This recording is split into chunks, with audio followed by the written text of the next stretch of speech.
ये chapter number 20। दूसरी गोली क्या पिछवाड़े में घुस गई।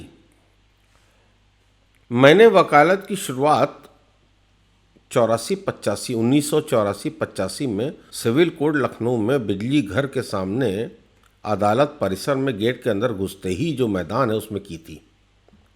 एक पेड़ के नीचे मेरा और विनोद शाही का चैम्बर था। उस जगह पर पुन्हानी साहब, ऋतुराज अवस्थी जो बाद में हाई कोर्ट के जज बने, महेंद्र दयाल ये भी हाई कोर्ट के जज बने, सभी बैठा करते थे। उन दिनों वकीलों की संख्या बहुत ज़्यादा नहीं थी। विनोद शाही के पिताजी केडी शाही साहब यानी हम लोगों के बाबूजी बाद में जिला जज बनारस हुए। ये किस्सा उन्हीं दिनों का है। बनारस में एक जज सिंह साहब हुआ करते थे जो अपनी मैनोशी के लिए मशहूर थे। सुना ये भी जाता है कि कभी कभी इजलास पर भी वो मैनोशी से पाबंद होकर मुकदमे सुना करते थे और फैसला दिया करते थे। खैर ये बात तो सुनी सुनाई है, मगर जिस वजह से मशहूर हुए वो शायद किस्सा अदालत की तवारीख में बिल्कुल जुदा है, यानी ना भूतो ना भविष्यति। उन दिनों बनारस में एक डिस्ट्रिक्ट मजिस्ट्रेट हुआ करते थे जिनके बारे में कहा जाता है कि वे अनुसूचित जाति के थे, जबकि जिला जज शुद्ध ठाकुर थे। एक दिन ये हुआ कि एक गांव में एक गांव प्रधान जो ठाकुर था ने बीडीओ पर झगड़े के दौरान गोली चला दी, जिसमें बीडीओ घायल हो गया। प्रधान ठाकुर जाति का था और बीडीओ अनुसूचित जाति का था। बड़े लोगों के बीच पहले से चल रही रंजिश ने इस गोली कांड को तूल दे दिया।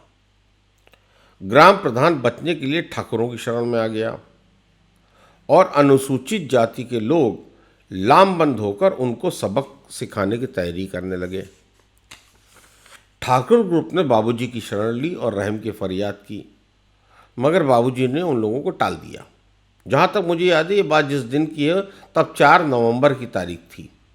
उधर दूसरा पक्ष भी पूरी तरह तैयार था और डीएम साहब ने अपनी तरफ से अपने भरोसे के बड़े वकील साहब को डीजीसी के अलावा उस जमानत को खारिज करवाने के लिए अदालत में तैनात करवा दिया, इस खास हिदायत के साथ कि जमानत पर बहस कम से कम 3 दिन टाल दी जाए, जिससे ग्राम प्रधान जेल चला जाए, जहां पर उसकी खासी मरम्मत कराई जाए और ठाकुरों को आने वाले समय के लिए उनकी औकात दिखा दी जाए।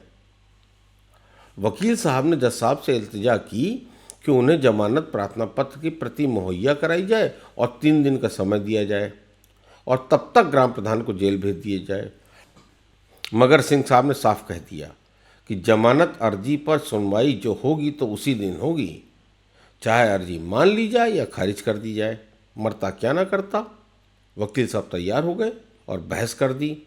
ग्राम प्रधान के ऊपर धारा 307 यानी कत्ल की कोशिश और SC/ST एक्ट यानी अनुसूचित जाति के व्यक्ति के खिलाफ गैरकानूनी हरकत का इल्ज़ाम लगाया गया था। दोनों पक्षों को सुनने के बाद सिंह साहब ने जो फैसला दिया वो ये था। मैंने दोनों पक्षों को सुना। सरकारी वकील साहब का कहना है कि मुलजिम ग्राम प्रधान ने बीडीओ को जाति सूचक गालियां दी और उस पर गोलियां चलाईं।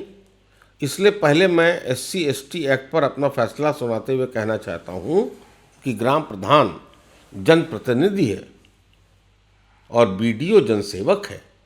जनप्रतिनिधि जनता का होता है और जनता के लिए जनसेवक या लोक सेवक के साथ किसी भाषा का व्यवहार करता है तो ये भाषा SC/ST एक्ट की परिधि में नहीं आती है, क्योंकि जनप्रतिनिधि ने अपनी भाषा का प्रयोग अपने निजी हित में नहीं किया है।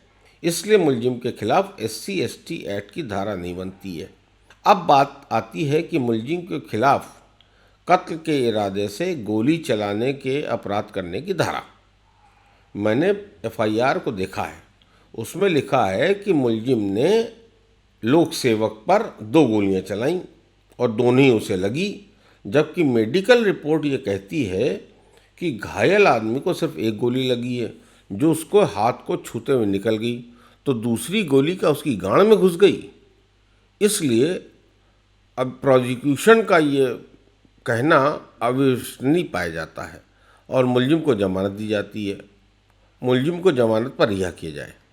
इस फैसले ने हड़कंप मचा दिया। डीएम ने फ़ौरन उसकी कॉपी ली और न सिर्फ राज्य सरकार को भिजवा दी बल्कि हाईकोर्ट को भी सूचित कर दिया। चूंकि इन दोनों में पायनियर अखबार का लॉ रिपोर्टर था और मेरी खबरें अदालतों में और वकीलों में दिलचस्पी से पढ़ी जाती थी, तो किसी तरीके से ये फैसला मुझ तक आ गया और मैंने अपने न्यूज़ एडिटर अतुल चंद्रा को इस बारे में बता दिया। उन्होंने मुझे खबर लिखने को कहा। ये बात जैसे हाईकोर्ट के सीनियर जज साहब तक पहुंची कि मैं खबर लिखने जा रहा हूं, तो उन्होंने मुझे तलब किया और कहा कि उसके छप जाने से अदालतों की बड़ी बदनामी होगी। उन्होंने मुझे ये भी बताया कि सिंह साहब उसी महीने 26 तारीख को रिटायर होने वाले हैं और उन्हें समय से पहले तत्काल रिटायर करने का फैसला हाईकोर्ट प्रशासन ने कर लिया, इसलिए खबर न छापूं। खैर, मैंने ये बात अतुल चंद्रा साहब तक पहुंचा दी और उन्होंने मेरी बात मान ली। बाद में वहाँ के सीनियर वकील साहब ने मुझसे बताया कि जब सिंह साहब से पूछा गया कि उन्होंने अपने फैसले में ये बात क्यों लिखी कि दूसरी गोली क्या गांड में घुस गई थी, तो इस पर उन्होंने बड़ी मासूमियत से जवाब दिया कि मेडिकल के हिसाब से एक ही गोली बांह में लगी थी जो नॉन वाइटल पार्ट पर